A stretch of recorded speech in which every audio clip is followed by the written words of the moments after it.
hemos estado platicando sobre las células. En este caso, pues también vamos a hablar sobre las células, que ya sabemos que hay de dos tipos: procariotas, las que no tienen núcleo definido, y eucariotas, las que sí lo tienen. Las procariotas son más antiguas y las eucariotas pues un poco más evolucionadas. Entonces, las procariotas vimos todas estas estructuras que las componen y les hablaba de que son las bacterias que también nos causan enfermedades, los que nos causan infecciones. Entonces pueden vivir dentro de los otros organismos o en ambientes tan extremos como volcanes o en temperaturas muy bajas. De las células eucariotas, en la clase anterior ustedes realizaron un dibujo, que esa fue la actividad de reforzamiento número 1, si no estoy mal, sobre la célula animal con sus organelos señalados y la célula vegetal con sus organelos señalados. Eso era con lo que terminamos la clase anterior. Entonces, el día de hoy vamos a platicar un poquito más sobre las células eucariotas. Entonces, sabemos que ahí está la célula animal, que la encontramos en animales, mamíferos, reptiles, aves, peces, pues en todos los tipos de animales. Y la encontramos también como célula vegetal en las plantas. En cualquier planta, vegetal, fruta, verdura, pues árboles, flores, en todas ellas encontramos este tipo de célula eucariota, la del tipo vegetal. Entonces, estos son los dos grandes tipos y en qué organismos los encontramos. Ahora, veamos la estructura de una célula eucariota. Ahora sí vamos a conocer los organelos que conforman a una célula. Entonces, creo que hasta esta ya habíamos llegado y dijimos que la mayoría de células eucariontes pues poseen estas estructuras, características estructurales comunes. Todas tienen una membrana que las rodea, todas tienen un núcleo porque son eucariotas. Acá está el núcleo definido, donde se guarda el ADN o información genética, y una serie de orgánulos adentro de su composición. Por ejemplo, aquí tenemos algunas en esta imagen. Tenemos ribosomas, tenemos centriosomas, aparato de Golgi, lisosomas, mitocondrias, microtúbulos, retículo endoplasmático. Esos son solo algunos de los organelos que las células pueden tener. Y por supuesto el citoplasma o citosol, donde encontramos microtúbulos que ayudan a mantener la forma de la célula, y algunos filamentos también. Entonces, y extra eso, pues que las células vegetales tienen, además de la membrana, tienen una pared celular que es mucho más gruesa, esta que estamos observando ahí. Esa pared celular es gruesa y les confiere rigidez. Por eso, si usted va a tocar una planta, tienen tallos duros y fuertes. Las hojas también son de un material más duro, ¿verdad? Que si uno toca en la piel de un animal, ¿verdad? Que es más suave, porque sus células no tienen pared celular. En cambio, las de las plantas sí. Entonces, hasta aquí habíamos llegado en la clase anterior.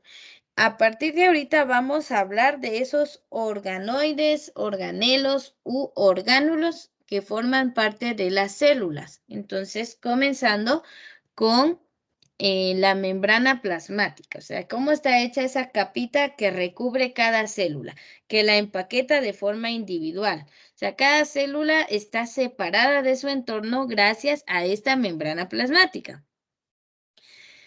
Entonces, acá está la definición, por favor, si lo queremos tomar. La membrana plasmática define los límites de la célula, o sea, dónde termina la célula y comienza otra, o el espacio exterior a la célula. También asegura la retención de su contenido, ¿verdad? Porque es como una bolsita. Cuando usted rompe la bolsa, se sale el contenido. Pues la membrana es como esa bolsa que trata de evitar que se salga lo que está adentro. Entonces, eso es lo que va a hacer.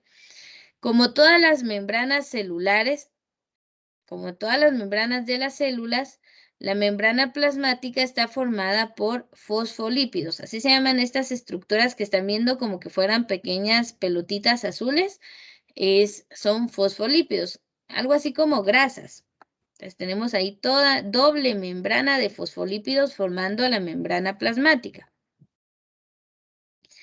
Otros lípidos y proteínas. Acá donde están viendo estos tubos de color morado, pues son tubos hechos con proteínas y ahorita les explico por qué sirve que hayan proteínas y lípidos en la membrana plasmática, porque hay grasitas y porque hay proteínas.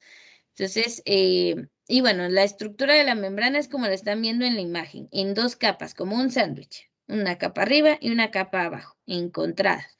De esto se forma la membrana de cada célula, fosfolípidos y proteínas. Entonces ahí vamos a observar. Esa doble capa protege el interior de la célula. Entonces voy a ir dejando tiempo para que tomen nota. A ver, ¿alguna vez ustedes han visto qué sucede cuando mezclamos el aceite con el agua? A ver, ¿será que se mezclan o se separan en dos capas?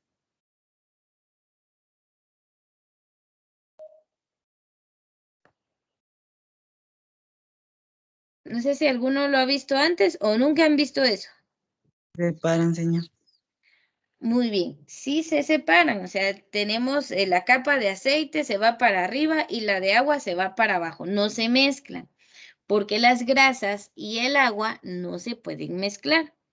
Entonces, por eso sirve que la membrana de las células sean de esa grasita, como que fuera aceite. No deja que lo que está adentro, que es el citoplasma, que prácticamente tiene bastante agua, no se pueda salir, porque los fosfolípidos son hidrofóbicos, o sea que no se mezclan con el agua. Entonces no permiten que pase el agua a través de esa membrana. Por eso la membrana puede retener toda el agua del citoplasma de la célula, o sea, todo lo que está adentro. Pero como a veces nuestras células también necesitan recibir agua para mantenerse, para eso existen los canales proteicos. Las proteínas no tienen problemas con el agua, entonces el agua de la célula, cuando necesita ingresar, pasa por los canales de proteínas y cuando necesita salir también. Pero la membrana en sí, como es de lípidos, o sea, grasitas, no deja salir el agua del interior. Entonces la membrana plasmática cumple con dos funciones, ¿verdad? No dejar que salga el contenido de la célula, pero también permitir la entrada de algunas sustancias, como los nutrientes que le van a servir a la célula y también el agua, ¿verdad? Entonces, por eso tiene canales de proteínas. Bien, ustedes me dicen si podemos avanzar o están tomando nota de esta diapositiva.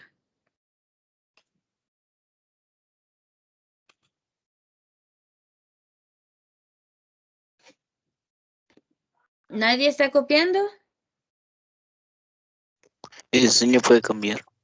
Muy bien, pasemos entonces a esta.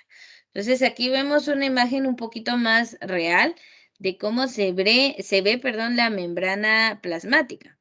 Entonces aquí están viendo regiones con canales de proteínas que son hidrofílicas, o sea que sí permiten el paso del agua, y las regiones donde está la bicapa lipídica, o sea, esas dos capas de lípidos, de grasitas, de fosfolípidos, son hidrófobas. O sea, ahí no pasa el agua, porque la grasa no deja pasar el agua.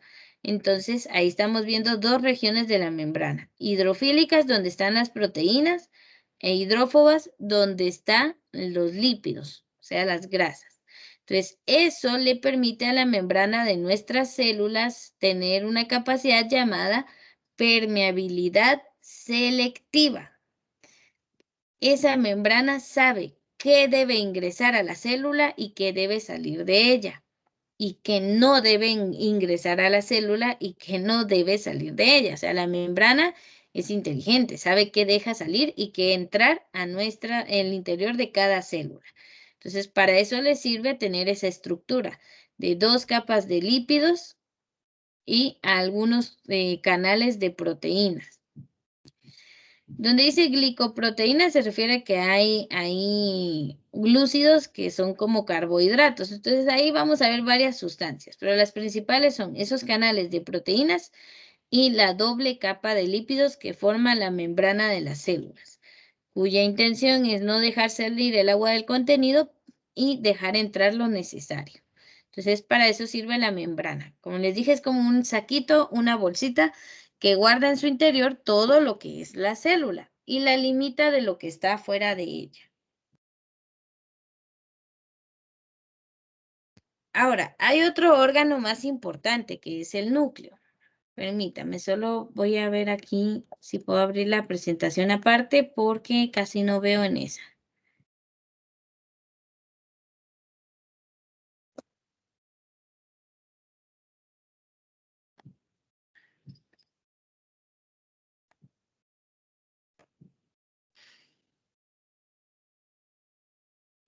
Muy bien.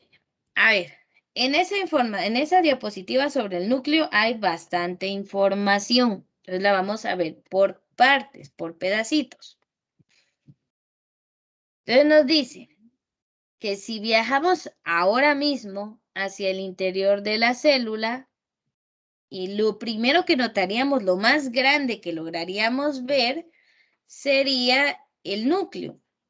Esa es la parte más grandota que vamos a observar, ¿verdad? Porque es la parte que sobresale. En los dos GIFs que están viendo del lado derecho, estamos viendo una célula cuyo centro se ve el núcleo y abajo pues estamos viendo una célula que se está dividiendo. Pero la estructura roja que ven en esas células es su núcleo, que es bastante grande. Entonces, es lo que primero que se nota de una célula, el núcleo. Incluso a vistas al microscopio, lo que notamos de la célula siempre es su membrana, citoplasma y núcleo, porque necesitaríamos un microscopio electrónico de barrido, que es el más profesional que hay en el mundo, para poder ver los demás organelos. Y los microscopios, por ejemplo, del laboratorio del colegio o de los laboratorios clínicos de Guatemala, pues son microscopios ópticos sencillos. Entonces no se pueden ver todas las estructuras de la célula. Entonces lo más grande que está adentro de la célula siempre va a ser el núcleo. Ahora, ¿por qué es tan importante este organelo? Si vemos a la par, nos dice que el núcleo es el centro de información de la célula. ¿Qué significa eso? Significa que si la célula sabe cuál es su función en el cuerpo, es porque eso está en su núcleo. Ahí está la información, como sus instrucciones a seguir. También allí está pues todo el código genético que le dice a la célula si va a ser una célula de la piel, si va a ser una célula del hígado, si va a ser una célula sanguínea o si va a ser una neurona, pues eso está en el núcleo adentro de esa célula. ¿Por qué? Porque miren lo que está subrayado. Ahí dice, aquí se encuentra el ADN de los cromosomas separados del resto de la célula por una membrana.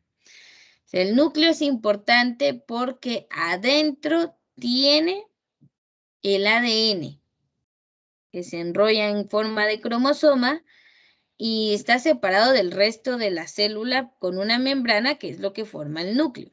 O sea que el núcleo tiene su propia membrana. Bien, esa es la gran diferencia entre la célula eucariota y la célula procariota, que la eucariota tiene esa membrana especial que forma el núcleo y adentro está contenido el ADN, o sea, el ácido desoxirribonucleico, la información genética de una persona. En cambio, en la procariota, como no tiene un núcleo definido, no está esa membrana nuclear, el ADN anda regado en el interior de la célula. Entonces, es importante que distingamos eso porque es la mayor diferencia entre procariotas y eucariotas. Ese órgano que ven girando ahí arribita, ese organelo, es el núcleo de una célula. Entonces, ayuda a contener el ADN. Y si quieres saber un poquito más de la especie humana, pues nosotros contamos con 46 pares de 46 cromosomas, perdón, o sea, 23 pares de cromosomas son lo que nos definen como seres humanos. Si tenemos más cromosomas o menos que esos 46, podría darse que naciera la persona con algún problema, ¿verdad? Mire, solo denme un minuto. Hoy sí voy a guardar la asistencia.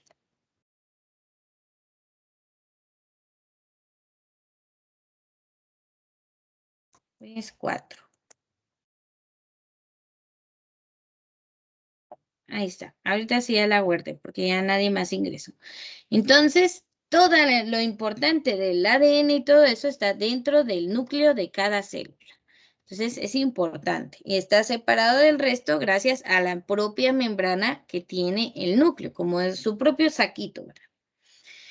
En realidad, el límite alrededor del núcleo está formado por dos membranas. Hay una membrana nuclear externa y hay una membrana nuclear interna. O sea, es tan especial el núcleo que tiene doble membrana. Estas se consideran en conjunto, las dos membranas forman la envoltura, la envuelta o envoltura nuclear, ¿verdad? Eso que encierra el núcleo y lo separa del resto de la célula. Entonces, es tan importante el núcleo que tiene que estar separado de los demás organelos, porque el ADN es una molécula bastante delicada, ¿verdad? Entonces, un rasgo exclusivo de las membranas de la envuelta o envoltura nuclear es la presencia de numerosas aberturas de pequeño tamaño denominadas poros. Les voy a poner una imagen en donde se veían mejor los poros nucleares. Acá, miren la célula del lado izquierdo. El núcleo es esa esfera de color azul. Y si usted ve, está llena de pequeños agujeritos. Esos son los poros de la envoltura nuclear. O sea, como la envoltura nuclear no tiene la inteligencia que la membrana plasmática de ser semipermeable, necesita esos poros para que puedan salir y entrar el material genético, porque sirve para muchas cosas dentro de la célula, pero entonces tiene esos pequeños poros para que entre y salga, pues, algunas sustancias al núcleo. Entonces, por eso tiene esos poros. Cada poro es un canal a través del cual se intercambian moléculas hidrosolubles entre el núcleo y el citoplasma. Hidrosolubles significa que son solubles en agua. Entonces, el citoplasma le envía algunas sustancias al núcleo y entran por esos poros. Y el núcleo envía algunas sustancias como ARN hacia el exterior de él, ¿verdad? Entonces, los poros nucleares sirven para que entren y salgan sustancias hacia el núcleo o hacia el citoplasma. Entonces, la estructura del núcleo es bastante compleja. Tiene doble membrana, esas membranas tienen poros y pues bueno, guarda el ADN en forma de cromosomas. Entonces, es bastante importante este organelo. Ahí es donde se dirigen todas las funciones de la célula, qué va a hacer, cuánto va a crecer, si es una célula de los ojos, si es una célula de la nariz, pues todo está ahí escrito en su material genético. No sé si se entiende o hay preguntas sobre el núcleo. No, señor. Muy bien, ¿está copiando alguien o avanzamos?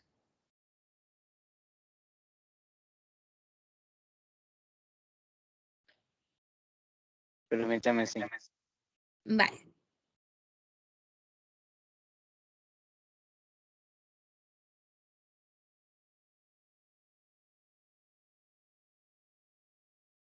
Ya sé.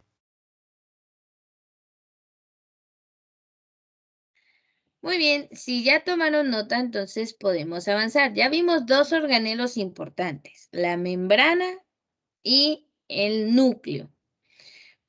Ya vimos que hay muchos más. Entonces, aquí vamos a tener unas imágenes de cómo se ve el núcleo de una célula. Entonces, aquí tenemos en donde está la letra A, arribita, tenemos la vista de una célula animal cortada, destacando al núcleo, ¿verdad? Es lo que más observamos. En el inciso B, que sería abajo de esa célula que está dibujada, tenemos la microfotografía o micrografía electrónica que muestra el núcleo de la célula. Es esa zona que se ve, bueno, es toda esa circunferencia y en su centro tiene un nucleolo, una parte un poquito más densa. Esa es del núcleo de una célula hepática de rata en interfaz. O sea, estamos hablando de la célula de una rata, del hígado de una rata, la que estamos observando aquí. Entonces, bueno, ahí tiene la cromatina dispersa, ¿verdad? En forma de cromatina. Está el ADN ahí adentro del núcleo de esta célula. Ahora bien, en el inciso C lo que están viendo es también una micrografía electrónica de criofractura de una célula de embrión de una mosca de fruta. Entonces se puede observar la superficie de la envoltura nuclear donde destacan los poros. A ver, entonces miren, todo lo anterior que mencioné de esas micrografías son tomadas con ese microscopio electrónico de barrido que les mencioné, que es un aparato pues bastante especializado. Estamos viendo fotografías de algo tan microscópico como el núcleo de una célula. Aquí lo estamos viendo completo. Y en el inciso C, en la fotografía del lado derecho, estamos viendo esos pequeños poros que tiene su envoltura. Entonces, estas fotografías para ser tomadas tuvieron que usarse pues microscopios electrónicos de barrido, como el microscopio más potente que tenemos, para ver las cosas más microscópicas que es posible. Entonces, así lograron tomar estas fotografías. Ahí estamos viendo entonces el núcleo y su envoltura nuclear con esos pequeños poros que dejan ingresar sustancias y salir algunas hacia el cuerpo de la célula. Ahora sí, veamos algunos orgánulos, organelos, organoides, como los quiera llamar, celulares. Entonces tenemos centriolos, mitocondrias, núcleo, retículo, aparato de Golgi, vacuolas, lisosomas y ribosomas. Aquí no están todos, pero están una buena cantidad. Entonces, veamos, tenemos orgánulos celulares. Primero, los centriolos. Intervienen en la división celular y en el movimiento de la célula. Los centriolos ayudan a el momento en que la célula se vaya a dividir para organizarse y poderse mover, ¿va? Entonces, los centriolos ayudan a la división celular. Las mitocondrias, que son estas pequeñas estructuras que ven ahí de color azul, son responsables de la respiración celular, con la que la célula obtiene la energía necesaria. Las mitocondrias son como la central energética de la célula. O sea, si la célula tiene energía para funcionar, es gracias a las mitocondrias. Entonces, de ahí se obtiene la energía para funcionar, gracias a un proceso llamado respiración celular que se hace en cada mitocondria. La célula puede tener varias. La estructura grande de color morado que están viendo allí es el núcleo, que contiene las instrucciones para el funcionamiento celular y la herencia en forma de ADN. Entonces, el ADN y todas esas instrucciones están en el núcleo. A la par del núcleo vemos de color rosado está el retículo. El retículo endoplasmático son una red de canales donde se fabrican lípidos y proteínas que son transportados por toda la célula. Y pues bueno, esos ayudan incluso a formar la membrana plasmática. Entonces, si hay un daño en la membrana, en el retículo se van a formar y se repara. Entonces, el retículo endoplasmático es esta estructura de color rosado y va a ayudar a crear o a fabricar lípidos y proteínas. Hay dos tipos de retículo. Entonces, el nombre completo es retículo endoplasmático. Hay del tipo rugoso y del tipo liso. El rugoso, su diferencia es que tiene ribosomas. En cambio, el liso no los tiene, por eso es liso. El aparato de Golgi, que es el que está acá de color verde, que casi siempre lo vamos a encontrar muy cercano a la membrana, también es una red de canales y vesículas que transportan sustancias al exterior de la célula. El aparato de Golgi, por ejemplo, si hay algo que la célula quiera expulsar, el aparato de Golgi lo encierra en una vesícula, en una bolsita y lo saca de la célula. Entonces, es importante. Las vacuolas son vesículas llenas de sustancias de reserva o de desecho. Entonces sirven para guardar algunas cosas. En la célula animal, que es la que estamos viendo aquí, la vacuola es bastante pequeña. Pero si vemos una célula vegetal, la vacuola es enorme.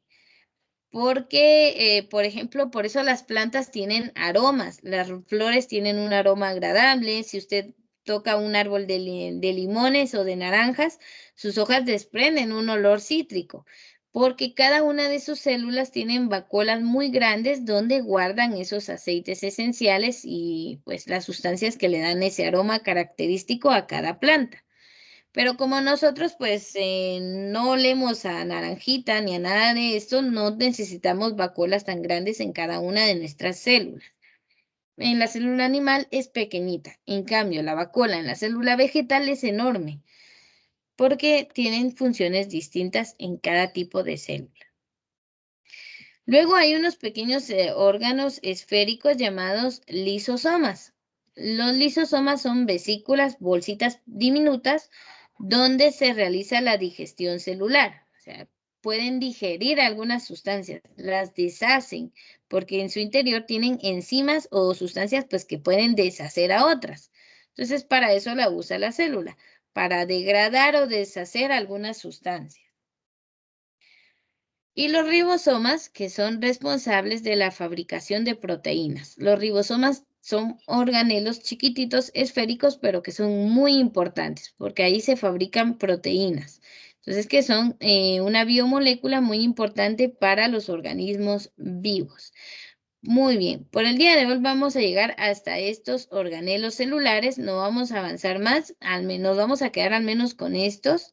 Entonces, aquí voy a detener la grabación.